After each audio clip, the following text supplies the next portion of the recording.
নমস্কাৰ বন্ধুসকল, good evening সকলোকে আৰু সকলোকে দুৰ্গা পূজাৰ বহুত বহুত শুভকামনা জনাইছোঁ।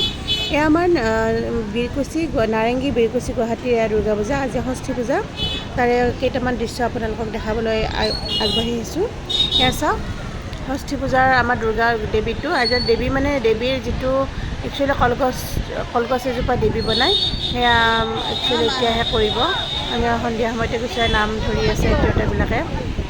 তাৰপিছত ইয়াৰ পৰা আপোনালোকৰ আমি গৈছোঁ শিৱ মন্দিৰলৈ, তো এইখিনি দেখাই আছোঁ।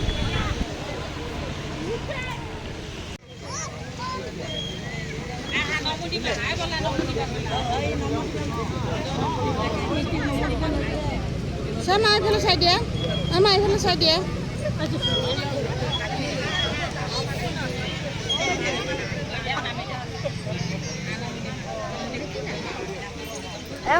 দুৰ্গা দেৱীটো সঁচাকৈ কিমান যে ভাল লাগে। সৰুৰে পৰা দুৰ্গা পূজা বুলি ক'লে মনটো মানে বেলেগ ফূৰ্তি আৰু এতিয়াও সেই ফূৰ্তিটো আছে। দুৰ্গা দেৱীখন দেখিলে কিবা বুকুখন কিবা মানে কঁপি উঠে, কিবা ইমান ভাল লাগে। এয়া চাওক, নৱৰাত্ৰি পূজা চলি আছিলে শিৱ মন্দিৰত, তাৰে দুটামান দৃশ্য। পৰহিৰ দিনা কুমাৰী পূজা হ'ব ইয়াতে, সেইখিনি পাৰিলে আপোনালোকক দেখাম। এয়া বহুত ধুনীয়া লাগিছে দেই। শিৱ মন্দিৰৰ এই নৱৰাত্ৰিটো মানে সদায় প্ৰত্যেক দিনাই চলি থাকে।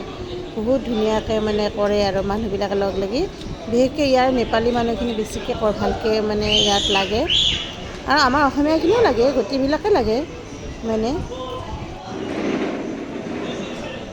এয়া আমাৰ ইয়াৰ শিৱ মন্দিৰৰ কিছুমান মানে সন্মুখৰ ছাইডটো এয়া শিৱ মন্দিৰ, বীৰকুছি শিৱ মন্দিৰ। এয়া কমিটিৰ মানুহবিলাক বহি কিবা কিবা আলোচনা কৰি আছে পূজাৰ বিষয়ে। তো এয়া মন্দিৰৰ পৰিৱেশ বহুত বেছি ধুনীয়া লাগে, কি ক'ম আপোনালোকক। আপোনালোকে যদি প্ৰত্যেকেতো পূজা কৰে, প্ৰত্যেকে দুৰ্গা পূজাত এনেকৈ হেৰি কৰে, কিন্তু মানে যিমান ধুনীয়াকৈ সজাইছে মানে মনটো এনেই মানে ভাল লাগি যায় আৰু।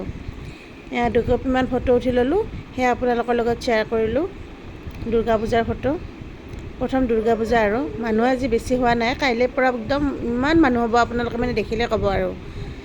তো এয়া প্ৰত্যেক দিনা বেলেগ বেলেগ পূজা, গুৱাহাটীততো বহুত কেইখন পূজা, আমাৰ ঘৰৰ ওচৰতে 7খনমান পূজা হৈছে। গতিকে প্ৰত্যেককেইখনততো যাব নোৱাৰিম, কিন্তু ক'ৰবাত য'ত য'ত যাওঁ আপোনালোকক একবাৰ দেখাই থাকিম। আৰু মোৰ ভিডিঅ'বিলাক আপোনালোকে চাব, লাইক কৰিব, ছাবস্ক্ৰাইব কৰিব, কমেণ্টত জনাব কেনেকুৱা পালে। তো আজিলৈকে আহিছোঁ, গুড নাইট।